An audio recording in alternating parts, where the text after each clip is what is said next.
Hello नमस्ते प्रणाम हर हर महादेव। हम आप सबके भाई बानी दीपक दीपांशु। तो आप सभी के स्वागत बैठे हमारे यूट्यूब चैनल में दीपक दीपांशु राइटर में। तो रउआ लोग कैसन बानी?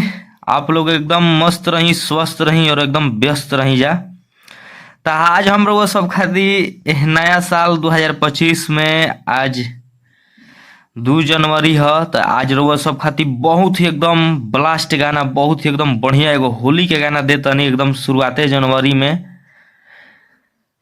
तो चढ़ते जनवरी आवते नया साल में रउआ सबके एगो बहुत ही एकदम दर्दनाक होली के गाना आज बेरा हम लेकर के आइल बनी। बहुत ही एकदम प्यारा सा गाना बाटे। देवर भाभी के मैटर ह, देवर भौजाई के मैटर ह, होली मैटर 2025। तर्ज बा सोनावा सलामत रहे। सोनावा सलामत रहे प्रमोद भैया के गाना पर ही गाना लिखले बानी, लेकिन उ गाना सिंगल रहे। इ गाना के डिबेट हम बनैले बानी।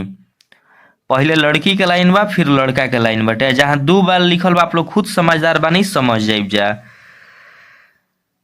तो चलिए, अभी तक ले जे भी भाई हमारे चैनल के सब्सक्राइब निखन के लिए प्लीज आप लोग सब्सक्राइब करके बेल आइकन प्रेस कर ली, ताकि जो भी वीडियो लेकर के आई नोटिफिकेशन आप सबके पास पहुंचे, ताकि आप सब उस वीडियो को देख सकी जा, सुन सकी जा। और वीडियो अच्छा लगी तो भैया प्लीज वो सबसे रिक्वेस्ट बा, आग्रह बा, विनती बा कि भैया अपने भाई आप लोग दीपक दीपांशु के और इस चैनल के दीपक दीपांशु राइटर जो चैनल बा, इस चैनल के आप लोग अपन ढेर सारा प्यार आशीर्वाद प्यार दुलार आप लोग जरूर देहब जा। काहे कि भैया वो सब खातिर मेहनत करना, तो मेहनत के बदौलत में बस वो सबसे एक एक लाइक और एक एक कमेंट आप लोग से कहीं ना करे के।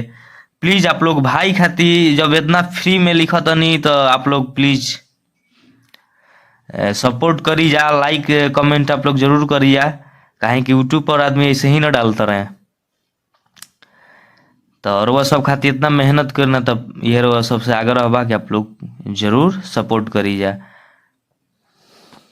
और जे भी भाई के हमनी से भोजपुरी के जे भी भाई मानत हुई हैं, जानत हुई हैं, भोजपुरी से जेकरा भी भैया के लगाव हो, कि प्लीज आप लोग से रिक्वेस्ट बा, वो भाई के पास ये वीडियो आप लोग जरूर शेयर करब जा। और लाइक शेयर आप लोग जरूर करवाइब जा, चैनल के सब्सक्राइब करवाइब जा। और कमेंट करके आप लोग के बतावे के भी है कि गाना लिखले कैसन बानी, मैटर कैसन लागल, वीडियो कैसा लागल। आप लोग के जरूर ये भी बतलावे के बाटे कि हाँ माने कैसन लिखले बानी, लिखे आवता कि ना। प्लीज आप लोग से यही आग्रह बा, विनती बा कि आप लोग जरूर करब जा। और जे भी भाई के हमरा से पर्सनल गाना लिखवावे को होखे, म्यूजिक कंपोज करवावे को होखे, म्यूजिक बनवावे को होखे, तो भाई हमारे नंबर पे कॉल व्हाट्सएप के जरिए संपर्क कर सकतान। हमारा नंबर वीडियो में और डिस्क्रिप्शन बॉक्स में भी मिल जाई। आप लोग वहां से हमसे संपर्क कर सकतानी जा।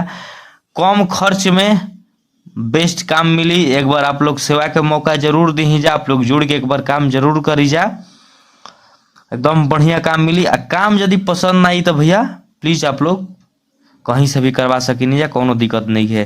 जैसे कि है होली का मैटर इतना बढ़िया बा, इतना मस्त दर्दनाक गाना लिखले बनी कि आप लोग सुनब जाता कहब जा कि हाँ गाना लिखले बा भाई।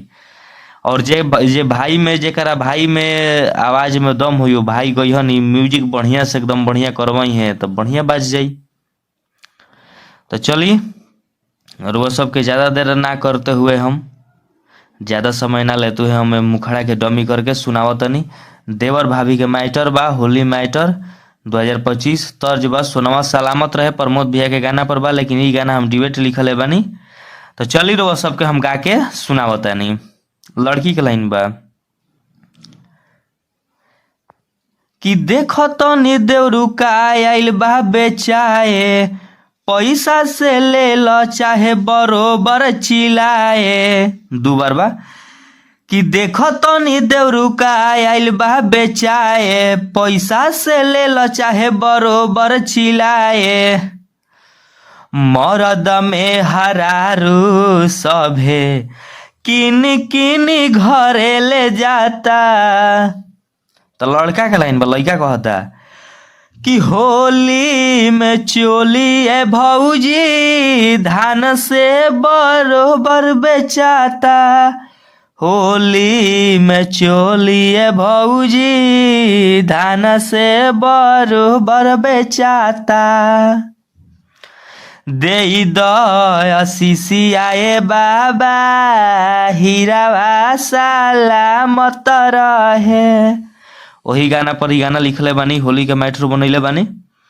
तो आप लोग के कैसा लागल आप लोग कमेंट करके जरूर बतलाइब जा कि मुखड़ा कैसन लिखले बानी और ई गाना वीडियो कैसन बा। आप लोग कमेंट करके जरूर बतलाइब जा। और जे भी भाई का हमारे से पर्सनल काम करवावे के होखी भाई कॉल व्हाट्सएप के जरिए हमसे संपर्क करके गाना लिखवा सकतारन, म्यूजिक बनवा सकतारन।